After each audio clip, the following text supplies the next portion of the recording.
Ken Trahan with Lenny Vangilder. It's our First NBC Bank weekend preview brought to you by First NBC Bank with 35 locations throughout the greater New Orleans area and into the panhandle of Florida as well. That's First NBC Bank, proud sponsor of SportsNola.com.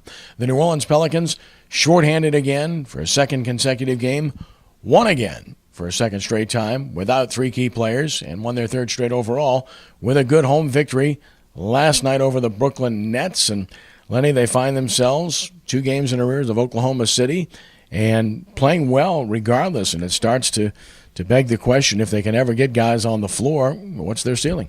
You don't know. That's the thing. What's interesting is a lot of times when this team is in a situation that at least it goes into knowing that they're going to be, kind of behind the 8 ball, so to speak, in terms of not having their full complement of players, seems to be when they play their best.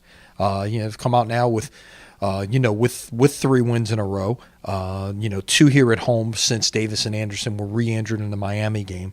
And, what's Davis's long-term status? What's Anderson's long-term status? What's Drew Holiday's long-term status? That all remains to be seen exactly when or if they will get some of these guys back before the regular season is over. And hey, you keep playing the way you're playing right now, keep putting pressure on Oklahoma City. Remember, the Pelicans do have the tiebreaker with OKC, so all you got to do is get even with them. You don't have to pass them. And so, in effect, it's like they're 1 game back at this point because they, if they can catch them and they're even, they win the tiebreaker. And suddenly they've cast their eyes on Dallas with Rajon Rondo creating real problems with Rick Carlisle, and at San Antonio, who's got a losing streak right now, and they're not playing very well. So it's not out of the question by any stretch. The one thing we know is that they've done a good job in season of improving their team with the likes of Quincy Pondexter, who had a career-high 25, Dante Cunningham, who had 13 points and 7 rebounds, and, of course, Norris Cole, who scored in double digits in all 3 games that he's been with this basketball team. The Miami Heat in on Friday night. This is another winnable game at home. Sure, and that's the thing. They started the second half of the season with a bunch of games against against the East, and truly an opportunity there. Now they've got a tough road trip coming up after this Miami game. They've got a back-to-back in Denver and Dallas. That's not easy. It's permissible, but it's in terms of the NBA scheduling rules. But it's not an easy one at that. Yeah, they lost to Denver at home earlier this year, though they're not very good.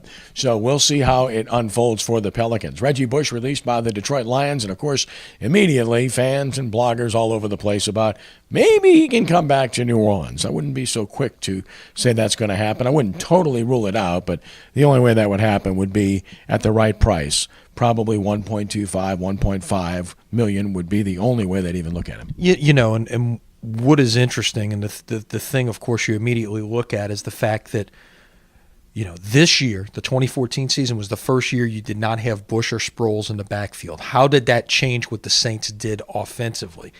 And I think it did have an impact in terms of what you can do bringing those guys out of the backfield and passing routes and such. And you would like to have someone of that ilk. Bush is now back out there. Obviously, Sproles is not, but Shane Vereen, a potential free agent out there. It could be that same type of player who would probably come actually at a higher price than Bush at this point, you would think. So, somebody, does Sean Payton want to get somebody like that back into the fold? I would think yes, but again, it's got to be at the right price. College baseball, Tulane wins the first NBC Cup as they shut out UNO back-to-back evenings. Don't give up a run. Emerson Gibbs, who was hurt much of last year, pitching great for Tulane. They're 8-1 now, and they're really looking good. And I know they started 7-1 last year, but this looks and feels a lot different. It does. And the thing you got to do now is just keep it going. Creighton coming to town this weekend, an opportunity to extend that winning streak a little further. I mean, think about how close this Tulane team is to being undefeated right now. The one loss you have is with a 1-0 lead in the bottom of the ninth, and you give up a walk-off 2-run homer in the last game of the series at Pepperdine a couple of Sundays ago. So they're that close to having a perfect start. And give them credit if, as I alluded to on Monday, if you didn't see the story I had at SportsNola.com earlier this week, just about the similarities. Of course, you haven't seen it with these shutout victories. They haven't had the drama late in games, but so many of these early season close and late victories they've been able to pull out, very reminiscent of what happened with the Tulane team back in 1987. Had a chance to catch up with former Tulane coach Joe Brockhoff earlier this week. Great visit with him, and some great stuff that he said along with Ricky Purcell on that team. LSU and Southeastern finally get to play. Weather's been a concern. They first pushed it back from Wednesday. Smart move because they probably wouldn't have gotten it in. No, not on Wednesday, certainly. Tulane and UNO able to play Wednesday night because of the turf, but rain all day in Baton Rouge. You got a grass situation there. It's a little bit different story. They'll play, so both of those teams will end up playing 4 nights in a row, as it were.